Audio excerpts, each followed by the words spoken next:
Hi, I'm Nick with DuramaxTuner.com. Today on Diesel Insights, we're going to bring it back down to the basics.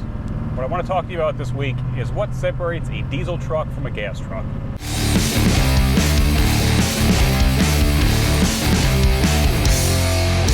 So more specifically, you guys who are running half-ton gas trucks, towing your campers, towing smaller trailers, you know, under 10,000 pounds, call it 7,000 or 8,000 pounds, whatever, towards the limit of your half-ton truck.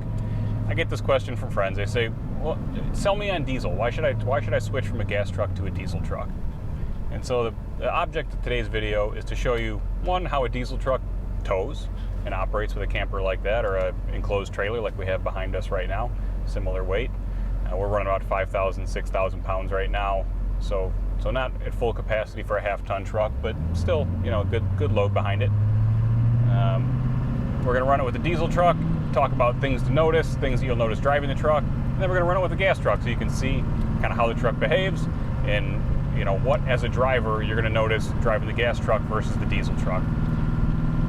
The truck that I'm driving today for the diesel is a 2001 LB7. It's got a Stealth 67 on it. It's got some tuning, so the truck makes, you know, 650, 670 horsepower. I have it turned down a little bit. Really, I'm not going to be beating on the truck. I'm just going to show you what it runs like just towing, so you can see, you know, this isn't a race, this isn't a 0 to 60 trial. We already know the truck with the most horsepower is most likely to win there. But with the diesel, what I want to show you is just what the difference is when you go to lean on the truck, when you get the headwind, when you're needing to pass somebody, and also why the diesel truck has a tendency to get such better gas mileage or fuel mileage compared to the gas truck. So for this comparison, I have the option to run tow haul. I have the truck in tow haul just out of good practice. It doesn't really need to be in tow haul. I'll let it go upshift. So really the difference between the diesel and the gas truck is in the power band. So two trucks, gas and a diesel, that make the same horsepower. The diesel truck is going to make that horsepower between, say, 2,200 RPM and 2,800 RPM, whereas the gas truck is going to make that horsepower at 4,500 to 5,500 RPM. And what that means is that when you need the power, when you need that horsepower, whether it is to pull through the wind or to pass or to lug or go uphill or whatever it is, when you need that power, you need RPM out of the gas truck. On a diesel, as you climb a hill, all you have to do really is lean on the throttle a little bit, and the truck goes to 2,000 RPM, and it has really as much power as it'll ever need to crest a hill. As long as you're in that narrow power range of the diesel, call it between 2,200 and 3,100 or 2,000 and 3,000, really depends on which engine we're talking about, but call it 2,000 to 3,000 RPM. Anytime you're in that window on a diesel, even if you have a load behind the truck, all you have to do is lean into the throttle, just feed a little bit of throttle, and the truck lugs, boost comes up, and it just pulls. It doesn't need to scream out to 3,000 or 4,000 or 5,000 RPM or anything like that.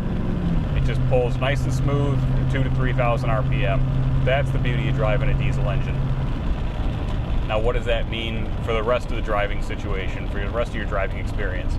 Well, a few things. One, it's quieter. So on a gas truck, your wife, your kids, whoever you're towing with, they're all going to notice that you have to run the truck exceptionally hard to make that extra power that you need. A gas truck running 4,500 RPM in second gear for 6 minutes straight is not a pleasant thing. Something you're definitely going to notice. Two, fuel mileage. So when you're running at high RPM, there's a huge parasitic load on the engine. That means that all that oil slinging around, all those valve train components, all the spinning and reciprocating mass in the engine, that's all costing you a lot of fuel. If you've ever looked at your instant fuel consumption, let's say you run 35 miles an hour in third gear versus sixth gear or fifth gear, you would see a drastic difference in fuel consumption.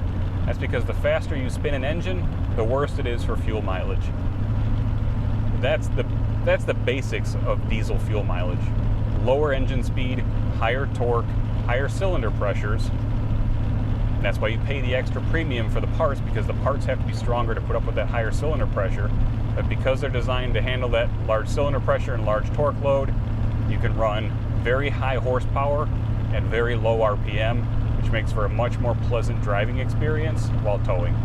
Now, so far in our comparison, we've talked about the difference between passing pulling, so I'm already been up to speed, right? So what about when I need to bring the truck up to speed? What about when I'm pulling away from a stop sign, or, you know, trying to get the truck onto an on-ramp or anything like that? Again, you can buy a 450 horsepower gas truck, and you can buy a 445 or 475 horsepower diesel. So you can get comparably equipped gas and diesel vehicles as far as horsepower ratings go. But what is the driver experience like? Right? Why would I pay an extra $7,000 or $8,000 or whatever it is for a diesel when I could buy a gas truck with the same power, and presumably it would accelerate my trailer the same rate that it would a diesel? The short answer there, one word, I would say the one word is drama.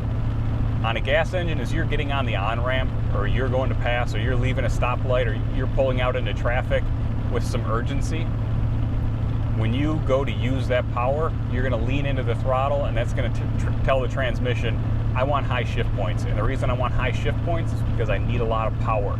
So the only way to get that power on a naturally aspirated gas engine is to get that thing turning the RPM.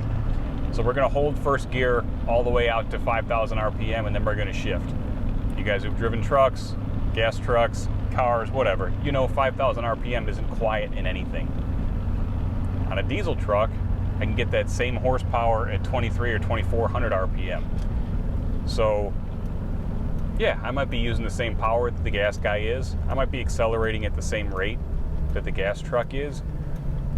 But the signal that I'm sending to my family, to my wife, to my kids, to the truck in general, is just a much less drama.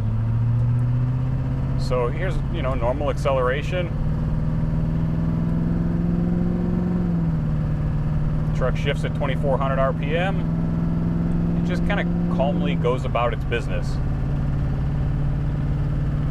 It's not screaming, it's not revving all the way out. My gas mileage isn't going in the toilet completely every time I go to leave a stop sign. The truck gets up to speed, then grabs a high gear and lets me lug. And if you're good at driving a diesel truck, you'll be able to push the truck right to that gradability limit, that lug limit, right before you get a downshift, and get the most out of the power band. So on a diesel, you have a nice wide power band. You can push on the truck and really feed it power without asking for more RPM. So where does that power come from? That power comes from turbocharging. As you push the throttle, the truck is going to call for more boost and more fuel. And even though the engine speed remains the same, the amount of fuel and air that engine's consuming goes up. And what that does is raise the torque. And as we raise the torque and keep the engine at the same speed, our power number goes up. So there's really no drama. All of a sudden the engine's just kind of chugging a little more. And that chugging results in a nice smooth acceleration with the trailer. It's a much more pleasant way to tow.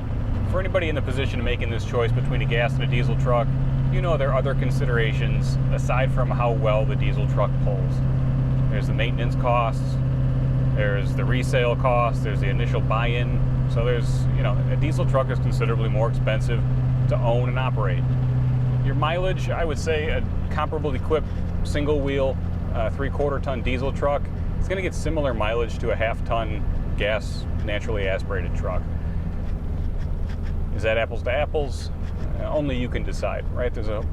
You may choose to spread the whole thing out for your comparison of expenses and see if it's good value for you. My goal here in this presentation is just to give you an idea of the differences you can expect while towing.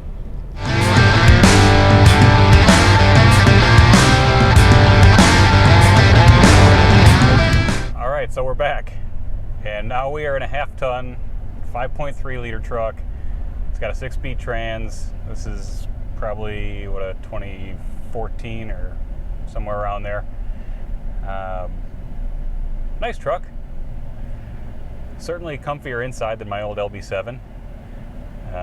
Same trailer, same weight, everything the same, hooked up. This isn't a comparison between a 3/4 ton and a half-ton truck. I don't think it takes a rocket scientist to tell you that the half-ton truck doesn't really have the same suspension or the same trailer, just authority with the trailer, being on C-rated tires and being on softer springs and all that stuff. So we're gonna, you know, kind of shut that stuff out, and we're gonna try and focus on the power, because that's really what our channel's about. So the first thing I noticed with the gas truck is that the initial throttle response is quicker than the diesel. Okay, and that's common in a gas vehicle. All you have to do is open the throttle blade and the air is right there. On a diesel, you have to kind of wait for the turbocharger to spool up to get there. After that initial hit of power, though, it's obvious to me that the gas truck is down on power, at least on the low RPM side. So, whereas with the diesel, I could kind of just laze along and have enough power at 15 or 1600 RPM to pull the trailer, I noticed that the gas truck, kind of to get to the same speed at the same rate, really needs to crest 3000 RPM to take advantage of some of that extra RPM to make the power that we need to get this trailer up to speed. I have it in tow haul right now. It's just hanging out at 2100 RPM. You know, for apples to apples, I'm going to turn tow haul off and let it go down and just try and pull the trailer at, 1100 RPM or whatever. And there's just no way that this engine can do that. So I'm stuck at 45. Come on, baby. Come on. Okay, there's one downshift. We're at 1500 RPM. Now we're kind of gaining 1 mile an hour, 2 mile an hour. And this is on basically a flat grade. Up to 50.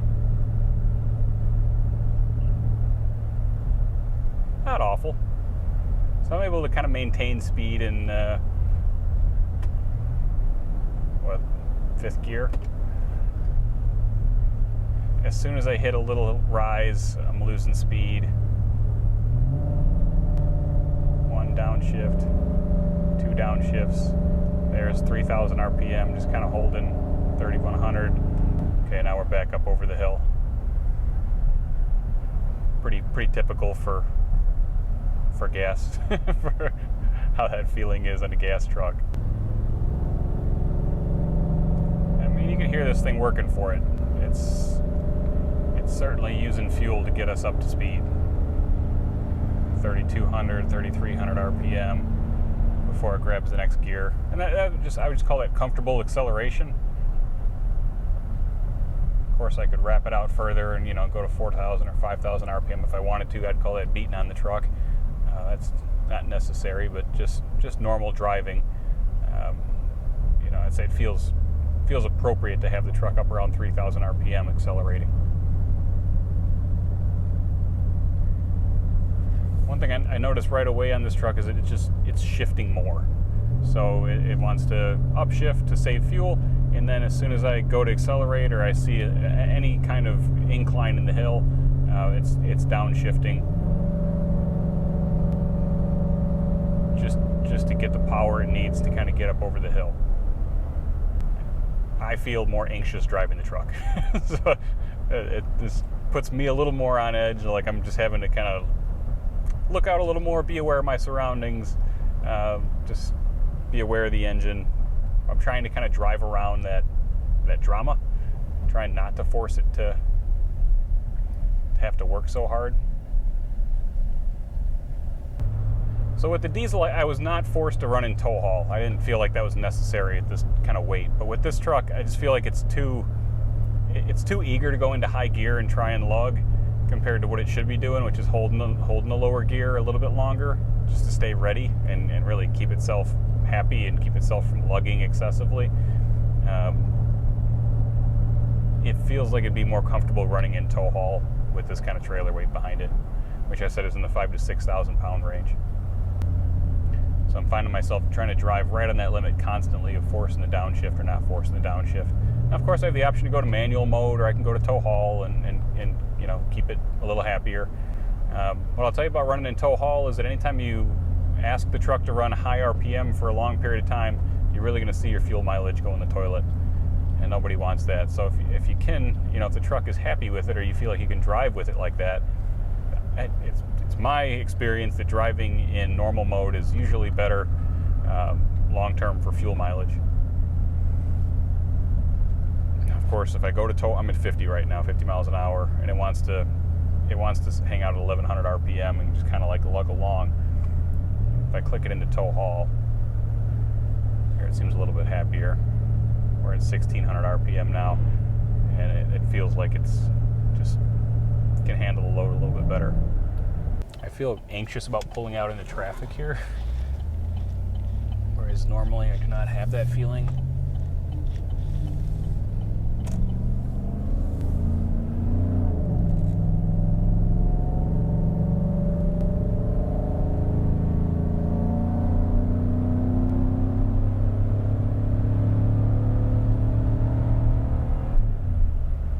So how do we summarize the difference between these two trucks, right? What is, if you're doing this, you should consider this. If you're doing that, you should consider that, right? Here's my break point. I would say that if you are using your truck to tow regularly, that's every couple weeks during the summer, right? You're going on road trips, you got your family in the truck, and you're already in a situation where me as a family man, I'd be prone to a little more stress in that situation.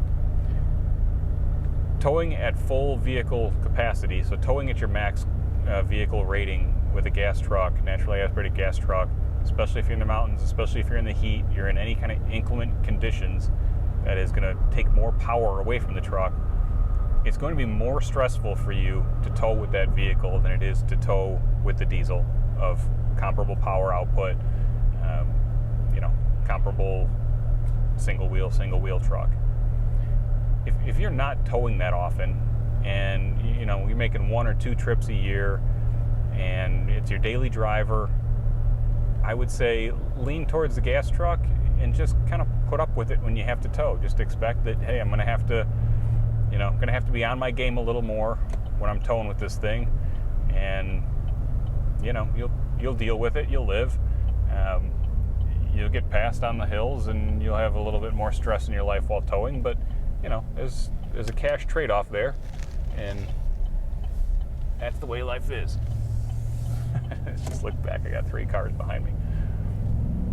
What you got to remember is when the manufacturers are rating these vehicles for towing, they're taking a lot of things into consideration. The braking ability, the acceleration ability, the ability to manage the load over different hills and obstacles and whatever else you're getting into.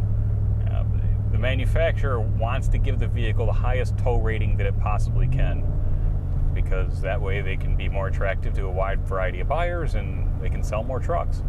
It's important you know that.